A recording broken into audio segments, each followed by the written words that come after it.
Hi everybody, this is Katie. Welcome to episode 10 of Botanical Garden Getaway. Today I'm going to be working on the Cherry Blossom Park. I'm walking through the area that we're going to be working on right now. It's not terribly large and it's up here on this little cliff, so there isn't any natural water elements. I chose not to add any into this area because it was already pretty tight. There's a little peninsula in the cliff that runs down and you can see the campsite over there, but the campsite is part of the next area. So once you hit the edge of the cliff, that's the end of this area. So it's a pretty tight space since it doesn't include the campsite. So just down here, right in the middle. As you can expect by the theme, that means there's going to be a lot of pink. So I started by putting together a couple custom designs, but I didn't know what they would look like on the ground. So I tried a couple of different paths and I'm looking at them and deciding which one do I like best. I decided to go ahead and go with the brick since it had a little bit of the warm tones to it. I like the way that it showed through with the pink tile that I created.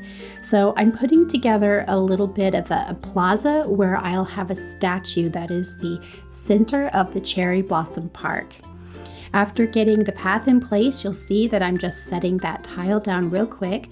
Most of the tile is full. There's really only a couple little squares in the middle that are transparent, and I did that on this particular pattern on purpose so that it would match on top of the path. I really like it when the pattern fits the path instead of just laying over the top.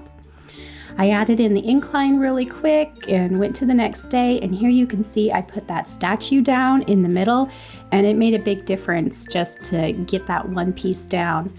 I decided to go with this red fence. I know that it is an imperial fence. It's probably doesn't think of as cherry blossom, but it's the closest thing that I found that matched the style of the area, and I wasn't using it in very many places, so I decided it would go ahead and work.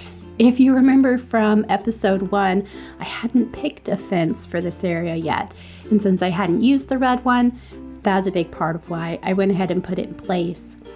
I have to tell you what, I created most of these cherry blossom lanterns and the cherry blossom trees all the way last spring and have been storing them in my house. I haven't had a lot of opportunity to use them, but they take a lot of cherry blossoms to put together and it's definitely the kind of thing that I want to save.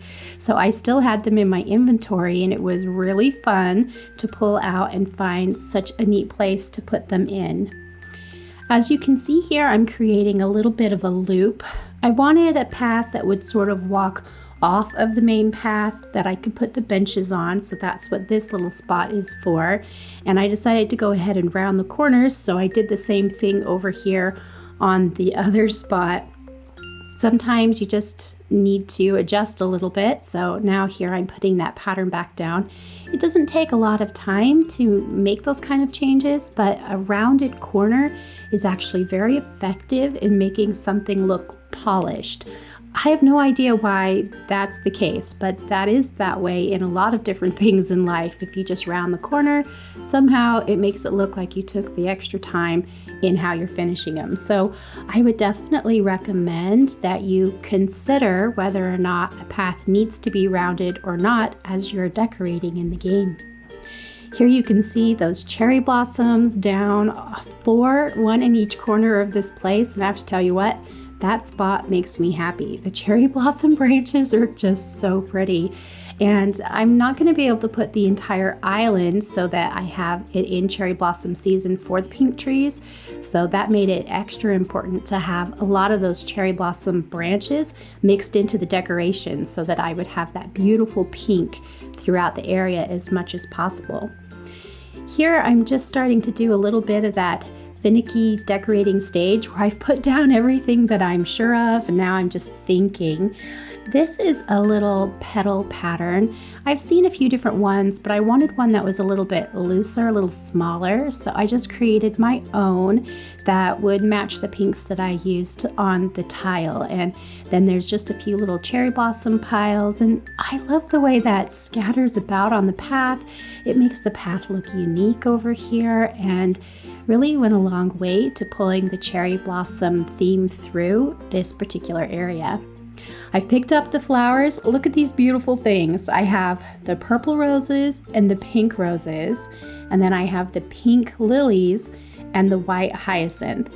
I've also got the pink and white azalea bushes, and to be perfectly honest, it looks like a light pink and a dark pink azalea bush to me. I don't see a lot of white in the lighter one, but that's what they're called in the game. And I'm also using them and sprinkling them throughout the area. So it's that season on my island. I will have some of that beautiful pink mixed into it as well. So here you can see I'm just trying to decide what combination to use for the plants in the area. It's a fun thing when you get to the gardening step to figure out, what flowers look good together, what combinations, what order of the flowers that you really like. And I enjoy that part of decorating. It does take a little bit of trial and error sometimes, which of course is perfectly fine. After scooping up and moving the flowers, I've picked up the trees. I have a combination of trees that I'm using, some of the regular hardwood as well as some of the pine trees. I really feel like that's appropriate since I'm up here on a little bit of a cliff, but I also liked the difference in the color against all of the pinks.